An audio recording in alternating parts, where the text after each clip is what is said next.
Frères et sœurs, après avoir entendu le récit de la Passion cette année, selon l'évangile de Marc, que peut-on encore ajouter? Le récit, dans sa sobriété, dans la précision des événements qu'il raconte, est poignant par lui-même. Il n'appelle pas de commentaires, mais d'abord le silence, la contemplation et la prière. Seulement quelques mots pour aider à entrer dans cette contemplation et cette prière. Lorsqu'on entend le récit de la Passion, lorsqu'on voit une croix, on voit au moins deux choses. La première chose que l'on voit, c'est jusqu'où peut aller la violence. Un de mes confrères jésuites, il y a quelque temps, qui avait connu de près les atrocités d'un génocide, me confiait dans une lettre: « Je croyais qu'il y avait une limite à la violence humaine. Eh bien non, je te l'assure, il n'y en a pas. » La violence humaine, en effet, peut être sans limite, poussée jusqu'à l'extrême. Et c'est cette violence que nous voyons sur la croix, une violence déchaînée, infligée injustement à un homme qui a passé sa vie à faire le bien et qui appelait à prier Dieu en disant « Père ».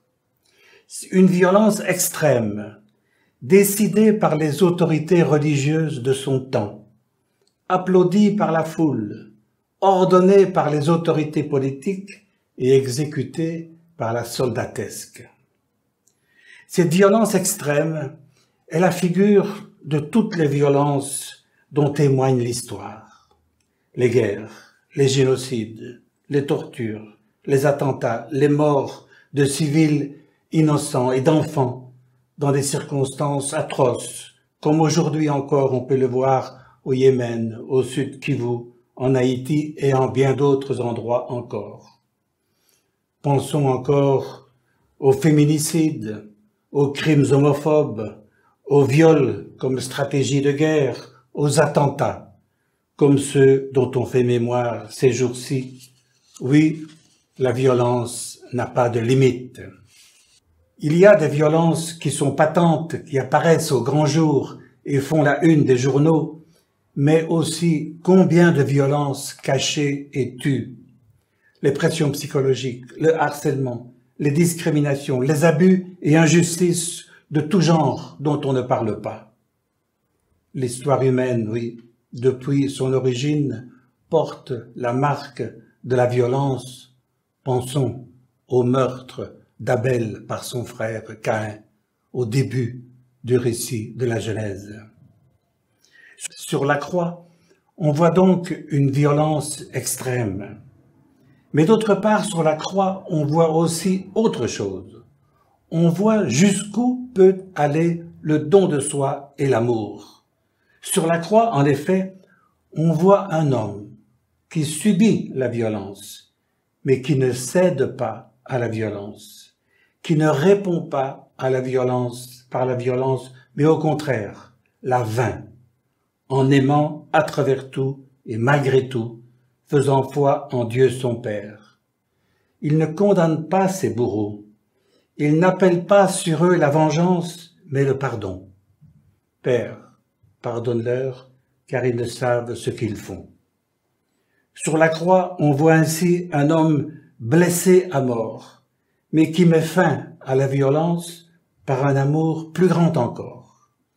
Et saint Paul résume ce mystère dans une formule étonnante dont il a le secret. Là où le péché a abondé, la grâce a surabondé. C'est l'amour du Christ en croix qui sauve, un amour fou, inconditionnel, dont rien, pas même notre péché, ne pourra nous séparer. J'en ai l'assurance, dit saint Paul, ni la mort, ni la vie, ni aucune créature ne pourra nous séparer de l'amour de Dieu manifesté en notre Seigneur Jésus-Christ.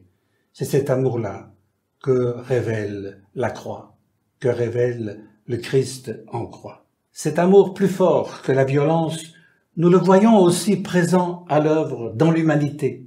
Innombrables aussi, tout autour de nous, les gestes concrets de dévouement, de solidarité, d'hospitalité, de don de soi, d'attention et de bienveillance inconditionnelle. Dans la vie comme sur la croix, on voit à la fois la violence poussée jusqu'à l'extrême et la persistance, l'insistance et finalement la victoire de la bonté qui sauve et qui fait vivre. Et continuons notre réflexion.